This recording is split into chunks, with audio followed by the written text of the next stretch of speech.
Nu ska vi ut i den djupa skogen och höra en berättelse som heter The Evil Dead. När du hör den här signalen, när du hör den, då vet du att det är dags att vända blad.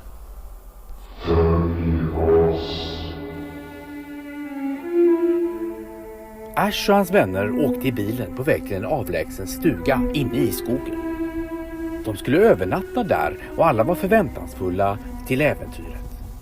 Vid ratten satt Scott och sa självsäkert: Det är lite fallfärdigt, men precis uppe vid bergen. Ashs syster Cheryl kände dock en viss oro. Han försökte lugna henne. Det är nog inte så farligt. Det blir säkert trevligt. Stugan var i dåligt skick och hade varit obebodd sedan länge. Det var fullt med damm och spindelväv och uppstoppade rådjurshuvuden på väggarna. På golvet mitt i vardagsrummet fanns en stängd källarlucka. De förberedde för kvällen med middag och hade det på det hela taget ganska trevligt. Plötsligt slog källarluckan upp. Alla samlades runt den och tittade ner i mörkret. Cheryl sa oroligt: Jag tycker inte om källare. Det är nog bara ett djur där nere. Scott skrattade åt Cheryl. Ett djur? Det var det dummaste jag har hört.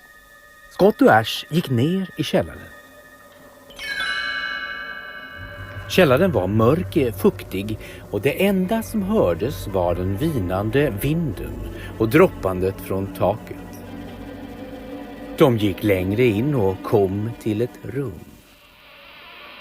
Där hittade de en gammal bandspelare och en bok. Boken hade ett skrämmande ansikte och innehöll målningar av döda kroppar och texter på ett främmande språk. Bredvid boken hittade de även en dödskalledolk och ett hagelgevär. De tog med sig alla sakerna och gick upp. Åskan blixtrade utomhus och alla satt omkring bandspelaren.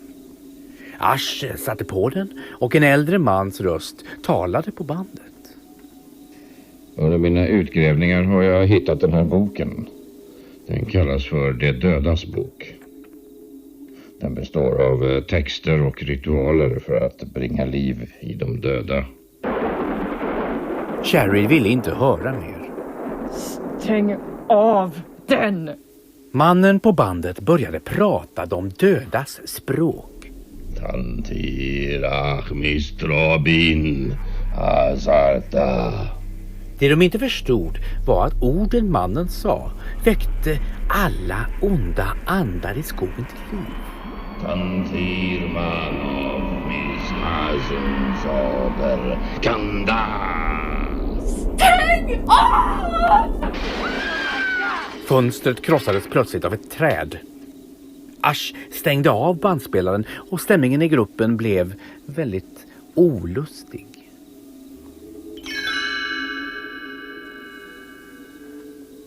Cheryl satt ensam på sitt rum och tittade ut genom fönstret. Hon kände att det fanns något där ute i mörkret. Hon hörde sedan en röst.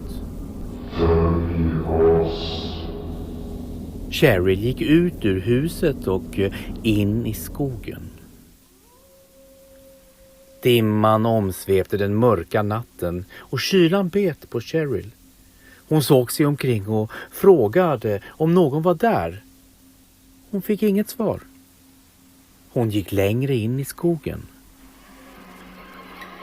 Då omringade trädet alla kvistar henne och ringlade sig runt armar och ben. Hon skrek och försökte komma loss, men ingenting hjälpte. När hon lyckades till slut komma loss sprang hon fort till stugan. Hack i häl jagade skogens onda väsen henne. Hon hann precis ta sig in i stugan. Cheryl var hysterisk. Äsch, vi måste härifrån! Skogen är vid liv! Lugna dig. Vi åker tillbaka imorgon bitti.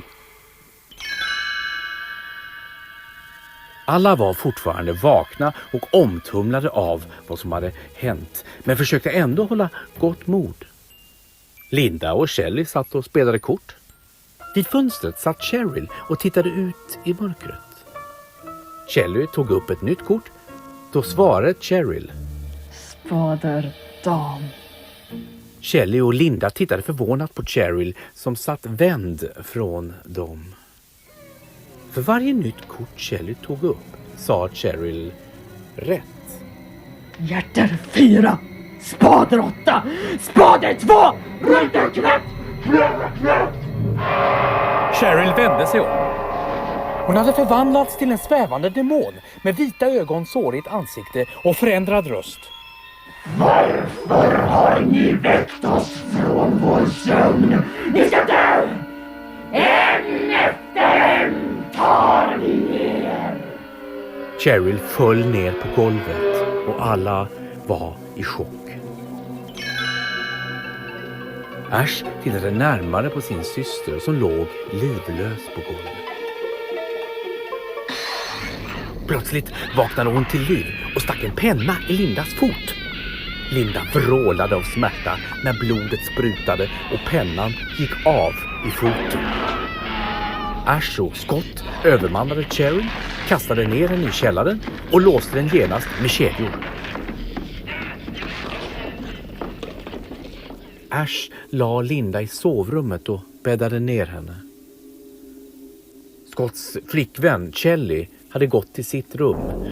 Utanför hennes fönster lurade de odöda. Fönstret krossades och de odöda angrep henne. Scott hörde Shelleys skrik och såg efter. Shelley attackerade Scott och han försökte värja sig. Även hon hade förvandlats till en ond demon som skulle döda Scott. Han lyckades brotta ner henne, hämtade en yxa och började hugga henne med yxan. Blodet stänkte på både honom och på väggarna. Bit för bit blev demonen av med armar och ben. Scott släppte yxan på golvet. Högen av kroppsdelar fortsatte att röra på sig. Ash stod helt stilla i chock och såg på Scott. Vad ska vi göra? Scott funderade inte längre på sitt svar. Vi måste begrava henne. De tog ett lakan, la i alla kroppsdelar och begravde henne utanför stugan. Scott såg ut genom fönstret. Jag kommer sticka härifrån. Ash blev förvånad. Men vi kan inte lämna Linda. Jag struntar i din flickvän. Jag går ut och ser om jag kan hitta en väg härifrån. Scott öppnade dörren och lämnade Ash ensam kvar i stugan. Ash tittade till Linda som fortfarande sov djupt. Han tittade på hennes fot och såg att såret helt tog över hennes ben. Hon vaknade till med vita ögon och ett hysteriskt skratt. Han ryggade tillbaka i chock. Linda hade förvandlats till en demon. Från källaren slog Cheryl i luckan och vrålade. Dörren slogs upp och in kom Scott. Han var mycket skadad. Ash hjälpte honom till soffan. Skogen är vid liv, Ash. Den vet. Scott utbrast en dödsrossling. Demonerna i rummet skrattade åt Scott. Ash blev mer arg. Han gav Linda flera slag, men hon fortsatte att skratta. Han hämtade geväret och riktade det mot Linda. Hon böjde huvudet neråt och Ash stod redo med tårar i ögonen att avfyra skottet.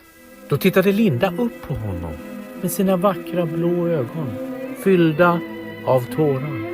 Snälla Ash, skada mig inte.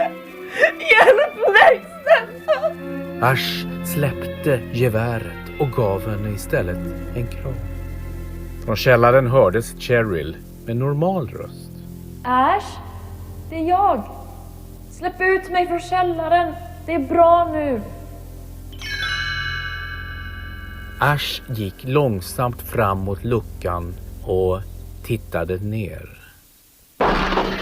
2 demonhänder stack fram och höll fast honom. Jag mår bra, Ash. Det är bara min syster. Han kom loss från greppet. Bakom honom skrattade Linda. Varför plågar ni mig så här? Varför? Linda satt på golvet med benen i kors och sjöng retsamt. Vi kommer ta dig, vi kommer ta dig. Linda gick till attack mot Ash med dödskalledolken. Han puttade bort henne och hon föll med ryggen mot dolken.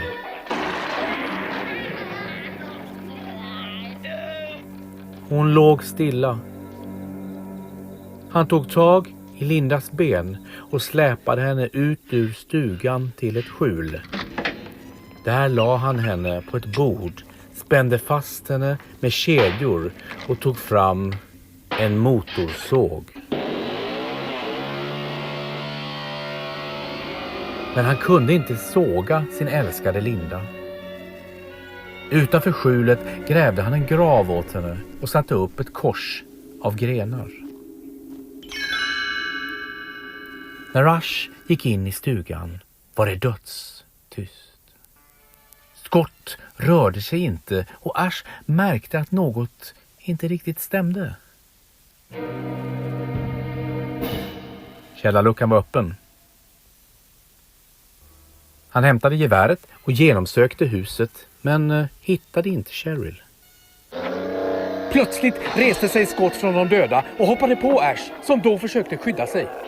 Ash tog sina händer på Scotts huvud, tryckte ner sina fingrar in i hans vita ögon som färgades till rött rinnande blod.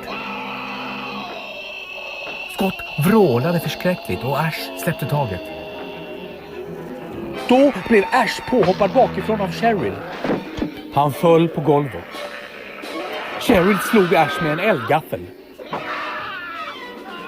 På golvet på brasan låg de dödas bok. Han släpade sig fram medan slagen fortsatte. Han fick grepp om boken och kastade in den i elden. Bokens ansikte gav ifrån sig ett hemskt grin när den förstördes av lågorna. Ash tittade upp mot Cheryl och Scott som stod blickstilla. Deras kroppar bröts sakta ner och började ruttna bort. Blodig, grötliknande sörja rann ur dem. Och till slut fanns det ingenting mer kvar än en grumlig, flerfärgad pöl. Ash pustade ut. Utanför stugan skymtade gryningen vid horisonten. Ash klev ut och lät solens strålar värma hans blodiga ansikte. Mardrömsnatten var över. Trodde han.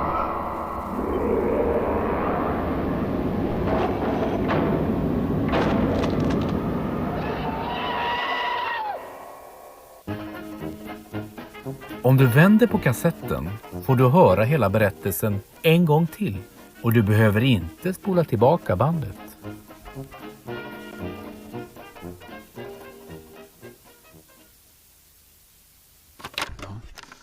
Jaha. Dubbel... Dubberiets studio.